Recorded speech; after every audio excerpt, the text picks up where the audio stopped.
Okay, so we have dealt with what Ginhawa is and why it's important in the workplace. We've also looked into what we need to watch out for so that we can maintain a healthy sense of Ginhawa and productivity. We have looked into some of the skills and strategies that we could use to validate ourselves and each other in the workplace.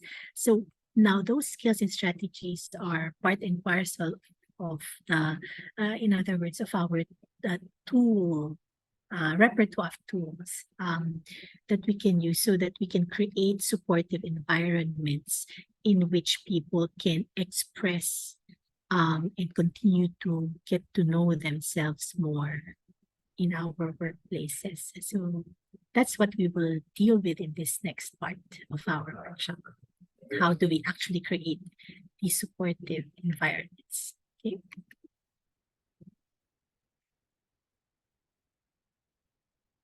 All right. So the question for this part is, how do we create a supportive and nurturing environment for ourselves and each other?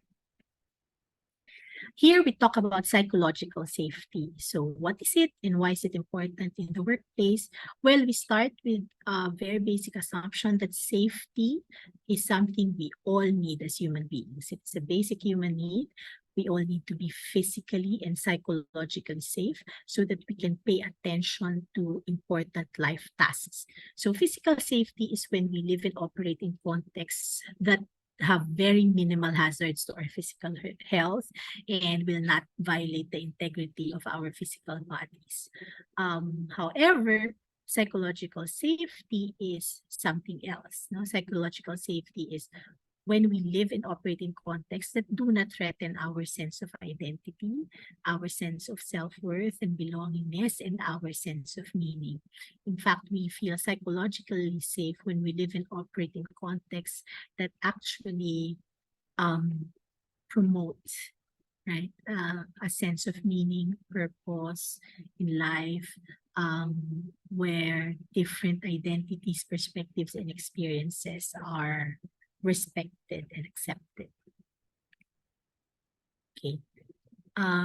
This is a simple exercise to understand or find out if your workplace is psychologically safe or unsafe for you. Okay. So here on the one column, the red font, are indicators that your workplace would be safer pa for you. On the other side naman, the teal font are indicators that your workplace is actually psychologically safe for you. So a psychologically safe workplace is one where pwede ako magtanong, pinapahalaga ng mga idea at kakayahan ko, hindi nanlalamang ang mga tao, at naitatama ang mga pagkakamali ko nang hindi naman ako nililibak. That is a psychologically safe workplace. Psychologically unsafe or could be safer in the workplace, pinapagalitan ng mga nagtatanong, hindi pinapakinggan at nagagamit ang mga ideya at kakayahan ko, masyadong competitive at nanlalamang ang mga tao, at takot na takot magkamali ang mga tao. Now, so you can imagine how different the climate is in these kinds of workplaces. Now, so if psychologically safe workplaces are important to worker well-being and to therefore to productivity as well as the achievement of organizational goals, how then can we make our workplaces psychologically safe? So this is a shared endeavor for everybody, but if there are those among us who lead units and teams in their organization, then it's a good time to pay attention. First, we emphasize to people why it's important to speak up. Sometimes people may not know the value of speaking up, especially when they've gotten used to just staying quiet. They may be laboring under a false assumption that their ideas are not that important anyway, or that it's not a useful endeavor to actually speak up. So it's good to really lay that out to people, the importance of actually saying what is on your mind. Okay. It's also important to assure people that their opinions and ideas are valued And this is the kicker, that they will not be subjected to prejudicial treatment when they speak up. That because that is one of the key interpersonal fears that people have when they speak up is baka magagalit sa akin, baka hindi ako aptatuhin ng tama, no? Or mabubuli ako pag ako ay nagsalita. Okay? So people need to be assured that that will not happen. Okay? We may want to also be an example of calm, respectful assertiveness so that our coworkers will be frequently exposed to these kinds of wholesome, positive communications. For that, we also need to be cognizant of power imbalances that affect people's ability to speak up, reason, to offer opinions and questions, and to collaborate. So this includes being aware of our own power, being aware of the position or status we hold in our units, also being aware of any social, intellectual, personal capital that give us more power in relation to other people in our units. And once we are aware of the power that we hold, and generally the power balance in the unit or in the team, that is very important insight from which we can make a decision. How are we going to use our power? Hopefully, it doesn't mean we will use our power to make people's lives, not so great. Okay. All right. Part of making psychologically safe workplaces is to actually invite input actively. So it is not enough to be receptive and to be passively supportive. We actually want to explicitly ask for people's opinion. Ikaw, ano sa palagay mo dapat natin gawin? Ikaw, meron ka bang mga ideas kung paano natin magagawa nito ng paraan? No? So aktibong paghingi ng palagay o opinion ng mga katrabaho. So ito mahalaga rin dito na we are not defensive when people actually, find the courage to speak up.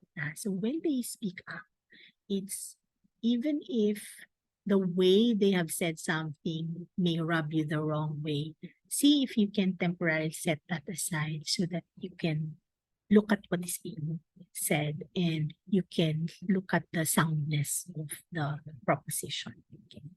Now, if you need to deliver feedback, because again, we're all humans, so there's bound to be some missteps or mistakes made, then we want to offer concrete, fact-based, and non-characterological feedback to correct missteps.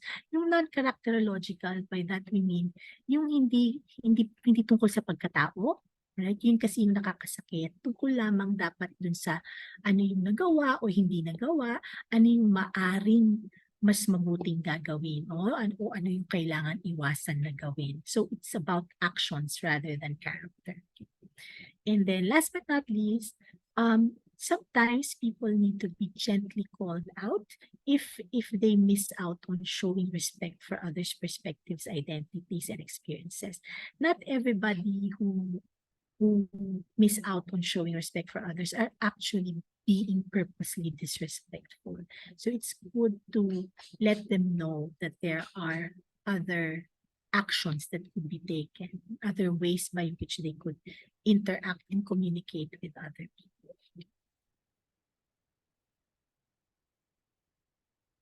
Now, when we talk about psychologically safe work environments, we cannot create these environments if we do not, or if we are not willing and committed to cultivating self-awareness. Okay, so it really begins with ourselves also. Self-awareness is, do I recognize and understand my personal motivations? Do I have a sense of how I am as a person, my needs and concerns, and how this could show up in my actions and decisions at work? That's self-awareness. Self-reflection is, I observe myself because I want to understand myself better. But this observation is done without judging myself for whatever it is that will come out of the observation. Okay. So that is important because half the time people avoid self-reflection because they confuse self-reflection with self-judgment. So the encouragement here is to look at ourselves, we first have to park negative evaluations, okay? And just start from a standpoint of curiosity. Okay, what is going on with me that it's showing up in the way I interact with and work with my coworkers? That is self-reflection. Lastly, self-expression is a process of aligning our words, actions, and decisions with who we are or who we believe we are at our core. So this has to do with whenever I make a decision or I say something or take a particular course of action at work, does that reflect what I truly believe? Right? Or am I simply getting caught up in, oh, because that's the norm in our team or in a unit, ganun kasi ang kalakaran, eh wala naman akong tunay na kapangyarihan. So, ito lang ang gagawin ko, ito lang isipin ko, ito lang ang ano, ang sasabihin ko. No? Medyo malungkot yun, no? At saka hindi siya sustainable kung parating based lamang sa external norms ang ating magiging kilos. No? So it's good for our work behaviors and decisions to also express, no, very important aspects of who we are. So again, for those of us who occupy or who have some leadership responsibility in our units, that's something to note that we try our best to make the work as well as the work environment give opportunities for such self-expression. Okay. Now, in creating supportive environments, the question becomes, what can we actually do to provide emotional support to each other? So, well, first, we can help one another cultivate an attitude of acceptance. What is acceptance? Let's define it. Acceptance is really accepting our present reality as it is without judgment. And this includes the quote-unquote good aspects of it and the quote-unquote not so good or bad aspects of it. It is encapsulated in the phrase, many of you probably know this phrase, it is what it is. Right? So it could be, for the moment, I will have to continue working from home. Okay. Right? Accepting doesn't mean agreeing, approving, or being passive. Accepting simply means acknowledging the past, that this is what happened, and the present, that this is what is happening. Okay? So in acceptance, we try to avoid counterfactuals. What if, kung sana ganito na lang, o dapat ganito, o hindi dapat ganito. So we try to avoid those kinds of statements because it will redirect our energy away from solutions we could be looking into. And what it does is it actually exacerbates our sense of suffering. So when we radically accept our reality, we can clearly see real and viable options. So the paradox is, if you want to change something, you first have to accept what is. Okay? So in accepting reality, we can make change happen. So that's one way. Another way is we can help one another connect with and cultivate quieter positive emotions. Right? So of course, we all want to be happy, elated, excited, and enthusiastic. But we do positive emotions are not confined to these extra, quote unquote, extra emotions. There are also positive emotions that could fit well with a more reflective approach to life. They're a bit quieter, but they are equally important and significant. So one is cultivating gratitude. Work towards making it a habit to take a step back and identify the things you're grateful for. Another quiet positive emotion actually is desire. Here, it's important because sometimes you get so caught up in our work responsibilities that we end up just thinking in terms of, kailangan ko gawin eh. I have to do it. Rather than, I want to do it. So if there are those of you who are getting caught up in that, one antidote is deliberately take a step back and ask yourself, ano bang gusto kong gawin? And then check in with how you're feeling when you ask yourself that question, anong gusto kong gawin? Okay. So it takes practice, especially for somebody who's gotten used to thinking only in terms of ano ang dapat kong gawin. Okay? Another quiet positive emotion that we could stand to cultivate is contentment. So working on appreciating what we do have rather than focusing on what we don't have. Okay, so that's positive emotions. Another way we can help each other is to help each other grapple with change. Here, what we want to note here is that change is easier to talk about than to actually experience. Kung aminin natin, talagang mahirap magbago. Okay? Any change process is a personal process for each one of us. So even in workplaces, we can always talk about what we need to change in our workplaces. But part of it is understanding that uh, that that we all have different relationships to change, and we all have different motivations for changing.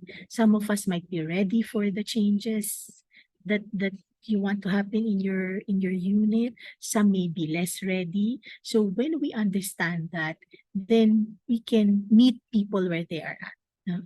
Generally speaking, our perceptions of change will transform over time. So expect that as the change process begins, we generally will start out being more attuned to disadvantages and discomforts of change. Yun ang mas mauna sa karanasan. However, with time, lalo na if there are supportive, non-judgmental others who are willing to let us vent, to let us grapple and struggle with the change, with time and support, we will begin to see the benefits of change. And we will also begin to understand the personal value and the importance of a particular change to us. Now, when that happens, it actually helps us make decisions about the extent we want to change, the directions in which we want to change, and the ways in which we are simply not ready or willing yet to change. So in change, hindi tayo nagpipilitan. Hindi natin mapipilit ang sarili natin at ang ibang tao magbago. So kailangan nating tanggapin at mas mapapadali ang pagbabago kung tanggap natin na ito kaya kong baguhin pero ito hindi ko pa kaya or hindi pa ako handa. At okay lang yon. So notice that you cultivate a more compassionate view of yourself as you're going through a particular change. Speaking of compassion and kindness, we can also help one another practice self-kindness. Okay. Often I find in my work that the people often talk about finding it hard to be self-kind, that sometimes it's easier to be kind to others. All right. So how do we know that we are being kind to ourselves? It's really when you imagine how kindly you treat other people, then imagine that you will do the same things for yourself. No? So as an example, it's trying our best not to judge ourselves harshly when we make mistakes and setbacks. And we try to forgive ourselves if we have to for any of these mistakes. This is an important point that I keep making when I talk to people because it's easy to be kind to ourselves when we are doing well and when we are successful. So self-kindness isn't really about, oh, I will buy myself something in Lazada or Shopee or Zalora because I managed to submit my reports on time. Of course, it's well and good to also reward ourselves, right? But that is not what self-kindness or self-compassion is about.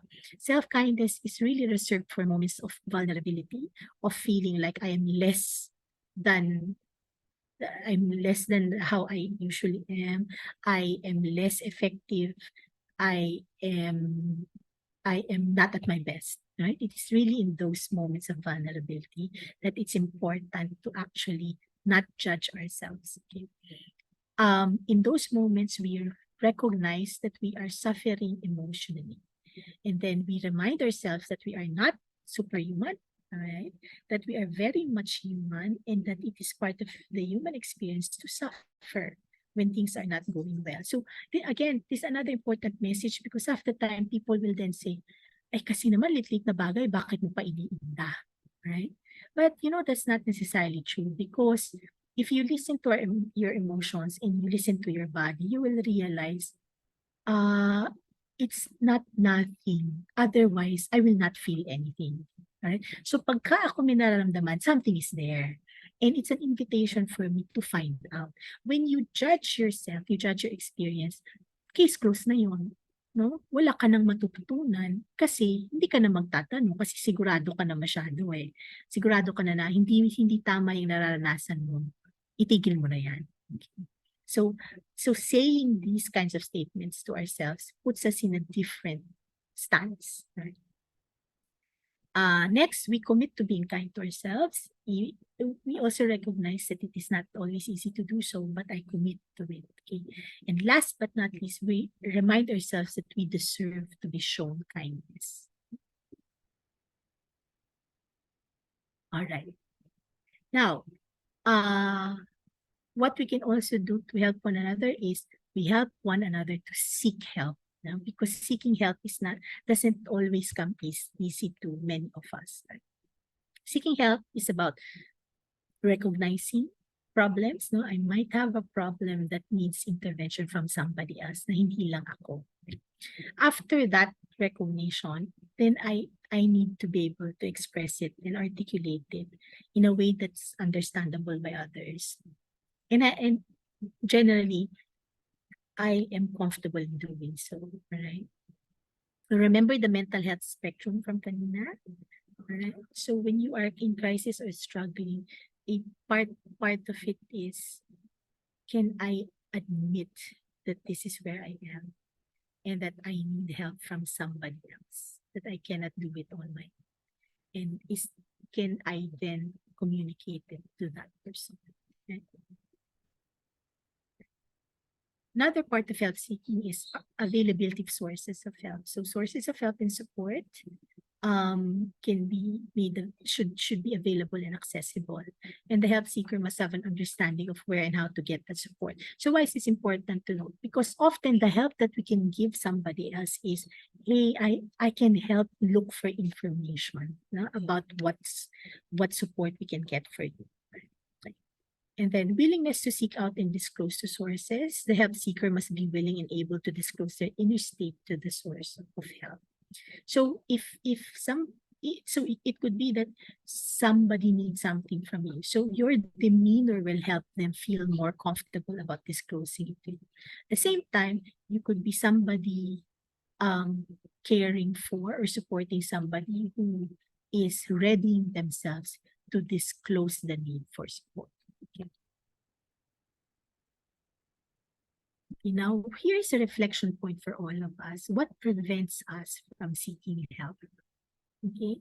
Sometimes our problems get worse, not because there are no solutions, but because we prevent ourselves from actually accessing those supports and solutions because we don't seek help to begin with.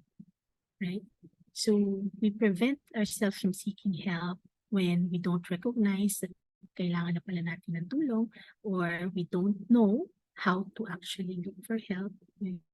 Sometimes we are afraid of the stigma and embarrassment of helping. Especially, many people have this belief that, or have this preference for helping rather than being helped. So again, balik tayo dun sa self-awareness and reflection. Is that part of your need? You have a need to be strong, to be independent, to be the helper rather than the helped. Okay. Sometimes people could feel hopeless about the situation. So it's best to listen to somebody when they are feeling and expressing hopelessness. You don't necessarily have to be the one to solve their problems, but in a genuine way, you could offer some reminders of hope, and accept if a person is ready or less than ready to act on those reminders. Sometimes people could actually lack access to care. So again, part of what organizations, including university communities like UP, is to really consolidate, the services and the supports and the information about this, so that we are broadening the access to the various support services. Remember, acknowledging that we need help and support is already a big step. Okay, so just to note for everybody, UP Diliman Psychosocial Services is the mental health and psychosocial support program of UP Diliman. For those of you who may want to try our counseling and psychotherapy services, in the screen is the link for our sign-ups, and you can also get in touch with us through this contact info. Of course, UP DeSpsych is not the only service that UP Diliman offers. Just to informally announce to you, but we'll reserve the formal launch in October. But UP Diliman now has a mental health and psychosocial support network. So it's a network of all the psychosocial support services offered by different UP Diliman units. We have a website that will be launched sometime in October. There you will find consolidated information and resources to help yourselves as well as to help you help your coworkers. All right. Sige, let us once again check in. Let me once again check in with your comments, any reflections that you may have.